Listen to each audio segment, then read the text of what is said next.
தமிழ் சினிமாவில் dark comedy என்ற ஜானரை வெற்றிகரமாக படமாக முதலில் கொடுத்த நலன் கூட்டணியில் கார்த்தி நடிப்பில் இன்று வெளிவந்துள்ள வா வாத்தியார் படமும் ரசிகர்களை கவர்ந்ததா?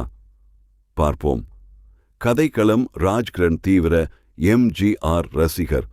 இவர் எம்ஜிஆர் படம் பார்க்கும்போது அவர் இறந்துவிட்டார் என்ற செய்தி வருகிறது.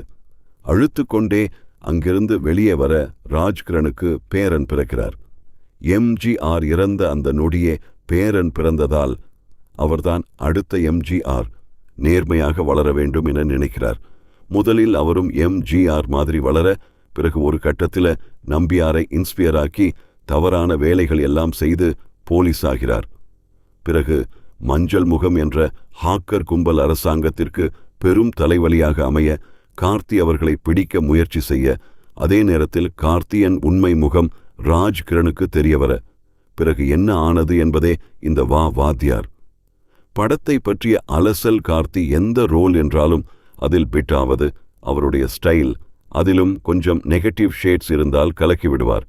அப்படி நம்பியார் இன்ஸ்பிரேஷன், அப்புறம் அவர் செய்யும் வேலைகள் கலாட்டாவாக இருக்க, பிறகு எம்ஜிஆர் ஆக மாறி அவர் காட்டும் மேனரிசம் எல்லாம் அடித்தூள்தான்.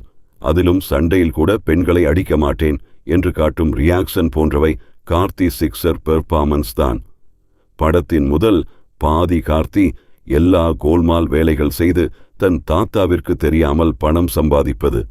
அதை தெரிந்தவுடனே ராஜ்கிரண் இறக்க எம்ஜிஆர் மீண்டும் வருகிறார் என்ற கான்செப்ட் அடிபொலிதான். கார்த்தி தாண்டி படத்தில் நடித்த எல்லோருமே சிறப்பாக நடித்துள்ளனர். கீர்த்தி ஷெட்டிக்கு பெரிய அளவில் வேலை இல்லை என்றாலும் அவர்தான் எம்ஜிஆரை தெரிந்து கொள்கிறார் என காட்டிய விதம் நன்றாக இருந்தது. நலன் படம் என்றாலே ஒன் லைனர் காமெடி சரவெடியாக இருக்கும்.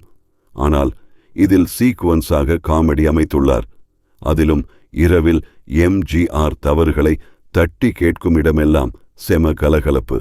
காலை மஞ்சள் முக குரூப்பை தானே தேட, இரவில் அந்த குரூப்பை அவரே காப்பாற்ற என கலாட்டா செய்துள்ளனர். இரண்டாம் பாதியில் கொஞ்சம் சீன்ஸ் ரிப்பீட்டட் போல் தெரிகிறது. இதுதான் நடக்கப் போகிறது என்பது ஆடியன்ஸுக்கு தெளிவாக தெரிந்துவிடுகிறது. இதனால் சுவாரஸ்யம் கம்மி என்றாலும் எங்கும் போர் அடிக்கவில்லை. டெக்னிக்கல் ஒர்க் பொறுத்தவரை கேமரா, இசை என அனைத்தும் அற்புதம்.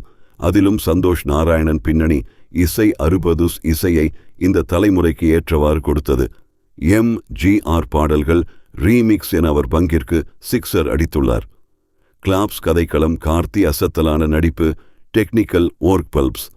பழைய பட கான்செப்ட் தான் சொல்லி எடுத்தாலும் சில இடங்களில் சுவாரஸ்யம் குறைகிறது. மொத்தத்தில் வா வாத்தியார், வாத்தியார் வந்தாலே வெற்றிதானே.